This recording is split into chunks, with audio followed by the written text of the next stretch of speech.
जय श्री राम मित्रों, मैं सीमा रोहिला, मेरे चैनल पर आपका स्वागत है।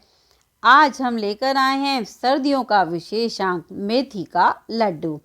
मेथी का लड्डू जो आपको सर्दी में मांसपेशियों में जो दर्द रहता है, शरीर में जो दर्द रहता है और शुगर की पेशेंट के लिए, या फिर आप डिलीवरी के बाद में जब बना करके खिलाते हैं जच्चा को, तो बहुत ही पौष्टिक लड्डू होते हैं, जिसे आप एक बार बनाकर रख लीजिए, भर सर्दी आराम से खाइए। यहाँ पर पहले मेथी दाने को हमने ड्राई रोस्ट कर लिया, 1 बॉल यानी 100 ग्राम हमने मेथी ली। अब यहाँ पर इस तरीके से इसको पाउडर बना लिया। अब इस पाउडर में हम नॉर्मल जो दूध है ना, नॉर्मल टेम्परेचर का, वही ले रहे हैं। ठंडा दूध नहीं लेना, गर्म भी नहीं लेना। यहाँ पर हमने 250 ml दूध ले लिया और इस मेथी को भिगा करके रख देंगे। कम से कम 4 से 5 घंटे से भिगा कर रख दीजिए, मेथी बढ़िया से फूल जाएगी। चलिए इसको रख देते हैं साइड में और अब बाकी का काम कर लेते हैं। लड्डू के अंदर जो भी ड्राई फ्रूट हमें डालने हैं उन सबको हमने तैयार कर लिया।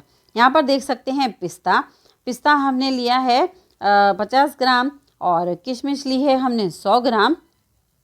जो भी ड्राई फ्रूट हैं कम या ज़्यादा अपने अनुसार कर लीजिए। नारियल 50 ग्राम लिया है और ली है हमने गोंद, ये भी हमारी कोई 20 ग्राम के आसपास है। ये सारी ही चीज़ें आप अपनी पसंद के अनुसार कम ज़्यादा कर सकते हैं। हमने लिए हैं अखरोट, ये करीब 20 ग्राम के आसपास हैं। 2 टेबल स्पून अच्छे से भरेंगे तो यहाँ पर जो बादाम लिए हैं ये भी 100 ग्राम हैं और काजू का टुकड़ा ये भी 100 ग्राम। ये देखिए टुकड़ा भी ले सकते हैं क्योंकि हम इन्हें क्रश ही करना है। यहाँ पर हमने लिए हैं चिरौंजी हमने 20 ग्राम ली है और जो मखाने लिए हैं वो 50 ग्राम के आसपास हैं। ये देखिए इस तरीके से आप सब चीज़ों को रख लीजिए और 4 से 5 घंटे का देखिए समय लगभग हो गया है और मैं आपको दिखा रही हूँ मेथी बढ़िया से फूल के जो है देखिए इस तरीके से तैयार हो गई है। अब जब आपके पास इस बीच में समय होगा ना, तब आप ये सारी चीज़ें कर लीजिए प्रोसीजर में। जैसे कि जितने भी नट्स हैं उनको अच्छे से रोस्ट कर लीजिए। यहाँ पर हमने कोकोनट लिया है और इसको हम जो है सेक लेंगे। ये सारा प्रोसीजर आप इस बीच में कर लीजिए। 4 से 5 घंटे जो आपको मिलेंगे बाकी के काम कर लीजिए। तो चलिए इस तरीके से हमने इसको हल्का सा रोस्ट कर लिया। सारे काम हम सिम फ्लेम पर कर रहे हैं, एक अच्छी महक बनी रहेगी और भर सर्दी हमारे ये लड्डू काम में आएंगे। तो इन्हें हमें अच्छे तरीके से जो है सेक करके तैयार कर लेना है। अब चाहें तो आप इन्हें बिल्कुल इसी तरीके से ड्राई रोस्ट कर लीजिए, नहीं तो बहुत थोड़ा सा घी डाल करके सारे ही ड्राई फ्रूट्स को रोस्ट कर लीजिए। एक साथ घी डाल करके और सारे ड्राई फ्रूट एक साथ डाल करके आपको नहीं सेकने हैं। इसी तरीके से थोड़ा थोड़ा घी डालें और थोड़े थोड़े ड्राई फ्रूट, क्योंकि सभी ड्राई फ्रूट अपना एक अलग समय लेते हैं सीखने के लिए। तो हमें ना किसी ड्राई फ्रूट को जलाना ही है और ना ही किसी ड्राई फ्रूट को कम सेकना है। बढ़िया सी अच्छी क्रंचीनेस के लिए हमें कम कम घी में और कम कम आंच में सेकना है। इसी तरीके से आप भी सेकिए। देखिए अब बादाम समय ज़्यादा लेंगे, काजू कम समय लेते हैं, इसीलिए हम दोनों चीज़ों को एक साथ नहीं डाल रहे हैं। बादाम को आप डीप फ्राई भी कर सकते हैं। आप थोड़े थोड़े घी का इस्तेमाल कीजिए क्योंकि ज़्यादा घी डालने से घी की जो पोषकता है वो ख़त्म हो जाती है। अब यहाँ पर इनको भी हम निकाल लेंगे। अच्छा कलर चेंज हो गया है, अपने साइज से थोड़े बड़े भी हो गए हैं। अब यहाँ बचे हुए घी में काजू को हम अच्छे से सेक लेंगे। आप फ्लेम का विशेष ध्यान रखें, फ्लेम हमें कम ही रखनी है। काजू और अखरोट दोनों एक साथ आसानी से हो जाएंगे। काजू को भी हमने टुकड़ों में लिया था और अखरोट को हमने छोटे छोटे पीसेस में कर लिया कट। अब यहाँ पर दोनों चीज़ों को बढ़िया से सेक लिया। कलर अच्छा चेंज हो गया, अच्छी खुशबू भी आ रही है। इसी स्टेज पर डाल देंगे थोड़ी किशमिश को अधिक समय जो है सेकने में नहीं लगता। ज़्यादा समय में किशमिश क्या होता है वो जल भी जाती है। तो हल्के से इसको भी ड्राई रोस्ट कर लेंगे और बस अब यहाँ पर सारी चीज़ें बढ़िया से हो गई। कंटिन्यू चलाते रहेंगे, फ्लेम हमारी सिम ही है, इस बात का विशेष ध्यान रखना है। और जो हमने कढ़ाई या पैन ली है वो हमने हैवी बेस की ली है ताकि अच्छे से आंच बनी रहे। अब यहाँ पर हमने ली है खरबूजे की विंग, ये भी कोई 20 ग्राम के आसपास है। ड्राई फ्रूट में ज़्यादातर आपको कह रही हूँ आप अपनी पसंद के अनुसार कम या ज़्यादा, और जो आपको ज़्यादा पसंद है उस हिसाब से ले लीजिए। तो कुल मिला के जितनी भी मैंने ड्राई फ्रूट्स वगैरह लिए हैं वो जो है 600 ग्राम के आसपास बनते हैं। तो मैं आपको मोटा मोटा आइडिया दे रही हूँ। सारी ही चीज़ें जो हैं इस तरीके से हैं। अब यहाँ पर थोड़ा सा घी और ऐड करेंगे, घी को मेल्ट कर लेंगे और मेल्ट करने के बाद में इसमें हम अब डालेंगे सबसे लास्ट में गूंद। गूंद को हम करेंगे, गूंद जो है थोड़ा ज़्यादा घी लेती है और गूंद जो है थोड़ी सी हाई फ्लेम भी लेती है। बस इस तरीके से 2 बार में इनको सेक लेंगे। गूंद अगर जो है सिकी हुई जो धूप लगी हुई ना हो तो आप उसे हवा लगा करके ज़रूर लीजिएगा, क्योंकि गूंद नहीं तो फूल नहीं पाती अच्छे तरीके से। थोड़ा सा गूंद का ये सीन रहता है, हवा लगा के ली हुई हो या धूप लगा करके ली हुई हो तो वो आसानी से जो है घी में सिक जाती है। अब यहाँ जो मखाने हैं, मखानों का भी सेम वही है। मखाने ज़्यादा घी लेते हैं, आप इन्हें ड्राई रोस्ट भी कर सकते हैं और थोड़े घी में भी सेक सकते हैं और ज़्यादा घी में भी इसको अच्छे से सेक सकते हैं, क्योंकि जितना भी घी होता है ना वो ये सारा एब्जॉर्व कर लेते हैं। मंदी मंदी आंच में हमने सारे ही देखिए ड्राई फ्रूट जो है तैयार कर लिए और सबको सेकने का समय और अलग अलग तरीके से कैसे सेकें वो सब चीज़ें मैंने आपको थोड़ा डिटेल में इसलिए दिखाई हैं ताकि आपको लड्डू बनाते समय कोई समस्या ना हो। और अगर आपको सारे ही ड्राई फ्रूट कट करके डालने हैं तो आप उन्हें छोटा छोटा कट करके एक साथ भी सेक सकते हैं। तो अब यहाँ पर जो गूंद ली है इसको थोड़ा थोड़ा क्रश कर लेंगे, थोड़ा साबुत रहने देंगे।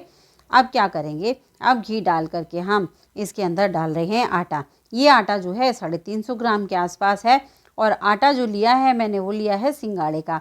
आप गेहूं के आटे का भी प्रयोग कर सकते हैं। अब सिंगाड़े के आटे के लड्डू आप किसी शुगर वाले के लिए भी बना रहे हैं तो भी बेस्ट है, क्योंकि गेहूं के आटे में ग्लूटेन होता है और वो कहीं ना कहीं सभी डॉक्टर्स मना करते हैं कि आप गेहूं के आटे का इस्तेमाल ना करें। तो आप इस तरीके से बनाएंगे तो आप उन्हें भी खिला सकते हैं, किसी बुज़ुर्ग को भी खिला सकते हैं और अगर आप डिलीवरी वाले के लिए बना रहे हैं तो उसे भी खिला सकते हैं। आफ्टर डिलीवरी अगर आप बना रहे हैं किसी के लिए तो आप सारे ही ड्राई फ्रूट को अच्छे से ग्राइंड करके करें, क्योंकि ज़्यादा चबाने की चीज़ों के लिए मना किया जाता है। बस आप छोटी छोटी बातों का ध्यान रखिए, लड्डू बहुत ही अच्छे बनेंगे। अब जो हमने मेथी भिगा करके रखी थी उस मेथी को हम घी में बढ़िया से फ्राई कर लेंगे। इसको हमें भूनना आवश्यक है, क्योंकि अगर हम नहीं भूनेंगे और जो हम लड्डू बना के रख रहे हैं वो हम उसे रख करके आराम से इस्तेमाल नहीं कर सकते। यानी अगर महीने भर भी हमें इन्हें इस प्रयोग करना है, इनका इस्तेमाल करना है, तो आप इस तरीके से मेथी दानों को बहुत ही बढ़िया से भूनिए और फिर पूरी सर्दी बिना किसी टेंशन लिए इन लड्डुओं को आप खा सकते हैं। इस तरीके से अच्छा घी डाल करके मेथी दाने को जो हमने पाउडर बनाया अच्छे से हमें इन्हें सेकना ही है। एक अच्छा कलर आने और खुशबू आने तक हम इसे सेकेंगे। यहाँ देख सकते हैं सारे ही ड्राई फ्रूट को हमने ग्राइंड कर लिया है, कुछ को हमने ग्राइंड किया है, कुछ को हमने साबुत रहने दिया है। जो किशमिश और काजू हैं इसको भी हमने आधे से ज़्यादा ग्राइंड कर लिया है, देख सकते हैं आप। और यहाँ गोले को हमने ऐसे ही ले लिया है एज इट इज़, मींग को भी ऐसे ही ले लेंगे और जो हमने चिरौंजी ली है उसको भी हम ऐसे ही ले लेंगे। मखाने को भी हमने अच्छे से ग्राइंड कर लिया है। बस अब यहाँ पर 1 चम्मच घी डाला और 850 ग्राम के आसपास हमने गुड़ लिया है और गुड़ को हमने कद्दूकस करके लिया है। इस बात का आपको विशेष ध्यान देना है, क्योंकि अगर गुड़ जो है आपका अच्छे से मैश किया हुआ नहीं होगा तो जो मेल्ट करेंगे तो बहुत परेशानी होगी। इस यहाँ पर हम चाशनी वाला काम नहीं कर रहे हैं, ये काम हमारा बहुत जल्दी से होने वाला है। चाशनी के काम से बचिए और यहाँ पर आप इसे बिल्कुल सिम फ्लेम पर करिए। यहाँ कोई चाशनी बनाने की टेंशन नहीं है और हेल्दी बनेंगे गुड़ के लड्डू। ये देखिए, बस इस तरीके से हमें जो है गुड़ को अच्छे से मेल्ट कर लेना है। 1 चम्मच घी डालेंगे, उससे इतना गुड़ हमारा अच्छे से तैयार हो जाएगा। अब सारे ही मिश्रण को अच्छे से मिक्स कर लिया है, क्योंकि जितने भी ड्राई फ्रूट थे वो अलग अलग रखे थे, मैंने सभी चीज़ों को अलग अलग रखा था। अब यहाँ पर मिक्स कर लिया है और सारा ही गुड़ हम डाल देंगे। गुड़ गर्म बहुत है, इस बात का ध्यान रखते हुए करें, क्योंकि अगर हाथ पे चिपक जाएगा तो वहीं से हाथ हमारा जल जाएगा। कुछ ड्राई फ्रूट जो हैं वो हमने कट करके अलग से रखे हैं, क्योंकि जो उनकी क्रंचीनेस होती है वो बहुत ही अच्छी लगती है और दिखने में भी अच्छे लगते हैं। दोनों ही बातें हैं, लड्डुओं का स्वाद बहुत अच्छा हो जाता है। तो थोड़े से ड्राई फ्रूट मैंने अलग कट करके रख लिए हैं अपनी पसंद के अनुसार और कुछ को हमने अच्छे से ग्राइंड कर लिया है। अब सारी ही चीज़ों को स्पैचुला की हेल्प से मिक्स कर लेंगे, क्योंकि गुड़ हमारा अभी काफ़ी गर्म है।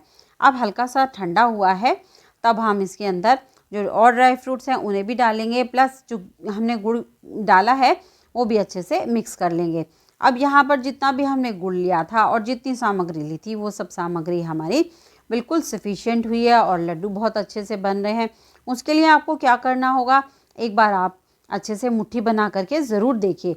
यदि आपका किसी भी तरीके से सामान नापने में गलती हुई है या आपने कोई चीज़ कम या ज़्यादा ले ली है, तो इस तरीके से आप इस मिश्रण को इस तरीके से ज़रूर चेक कीजिए। लड्डू बहुत बढ़िया से बन रहा है।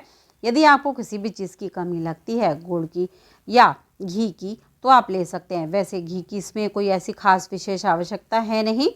इस तरीके से गर्मा गर्म जो मिश्रण है उसका आप लड्डू बना करके तैयार कीजिए और बिना किसी झिझक के इतने मिश्रण में आपके इतने लड्डू बनेंगे कि आप भर सर्दी आराम से खाएंगे और पेट भरा रहेगा। 2 से 3 घंटे दूध या चाय के साथ लीजिए।